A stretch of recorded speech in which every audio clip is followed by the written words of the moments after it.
Hey everybody! So there's a lot of different ways to set up classes in Schoology. Now, while that's a good thing, when you're just getting started, it can also be kind of intimidating too because there's almost too many choices. So in this video, we'd like to show you 3 different class layouts of different ways you can set up your class in Schoology. Hopefully this gives you some ideas to start from, and then you can also reach out to these and other teachers to sort of figure out ways you want to make your class. So we're grateful today to Mrs. Hartman, Ms. Brooks, and Ms. Gaffney for giving us these ideas. All right, here we go. Here is one way that I have my Schoology folders organized. The 4th grade has all of our classes together on one Schoology account so we can see each other's classes. And then if one of us is uploading to language arts or math, we don't have to share it across accounts, just within this one account.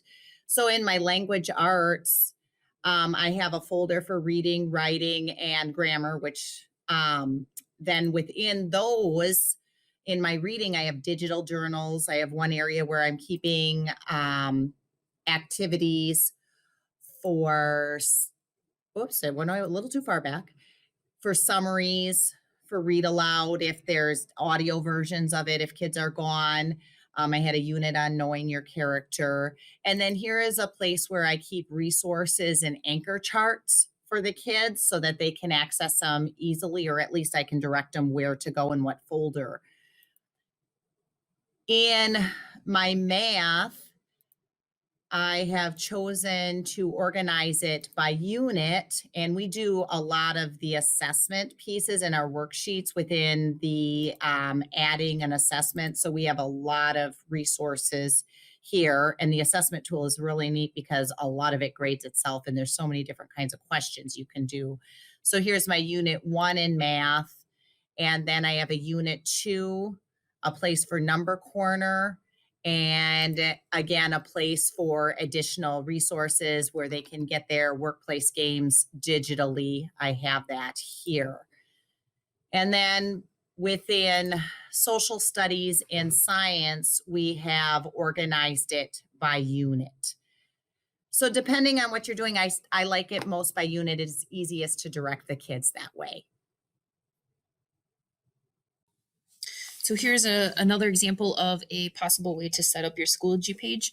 When the kids first log in, the first thing they see is this banner. This banner is clickable. So for math, we put in the links that we use most often. So as soon as they scroll over the button, you'll see it's clickable.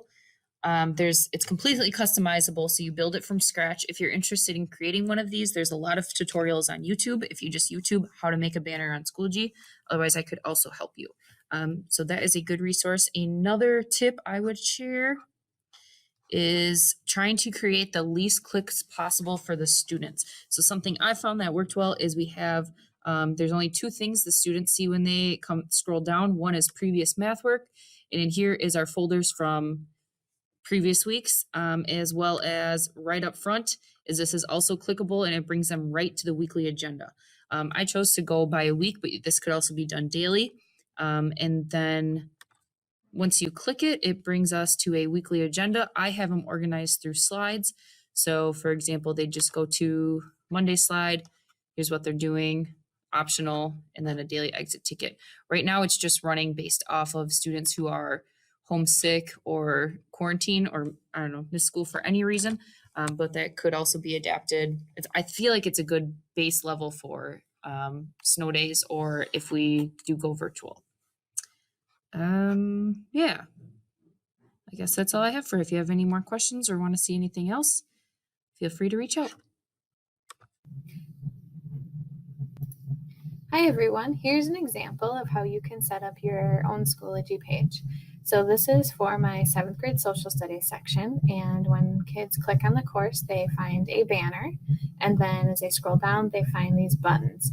So the button and the banner are set up as a permanent announcement, so it will always be here when kids click on social studies. I find these buttons useful for frequent links that we visit. So for example, instead of having students type in cnn.com or trying to find the link in the plan I have down here, they can just click this button. And then as I scroll down, I have my folders here. So I used to have all of my unit folders and then kids were telling me, I don't know where to go. Which unit are we on? So I decided to put it into old stuff and then current unit. So students know during class we are not clicking on the old stuff folder. We are always clicking on the current unit. Then when we go into the current unit, I have folders set up by weeks, and then students just click on the week folder, and then I have the week's plan in here. So one thing I learned is that kids do not like to have like 5 clicks to get to things. So the less clicks is always better.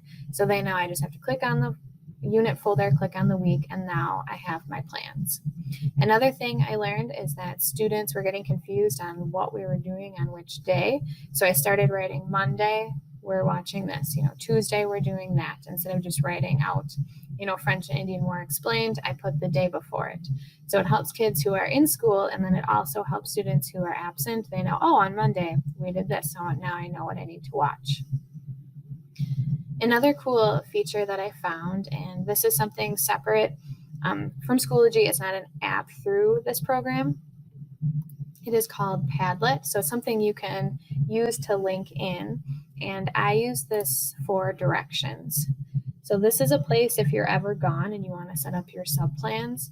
This worked very well for me last Friday when I was gone, so I set it up at step 1, step 2, step 3, and so on. So kids knew, okay, step 1, I watch my video. Step 2, we do this. Step 3 is this.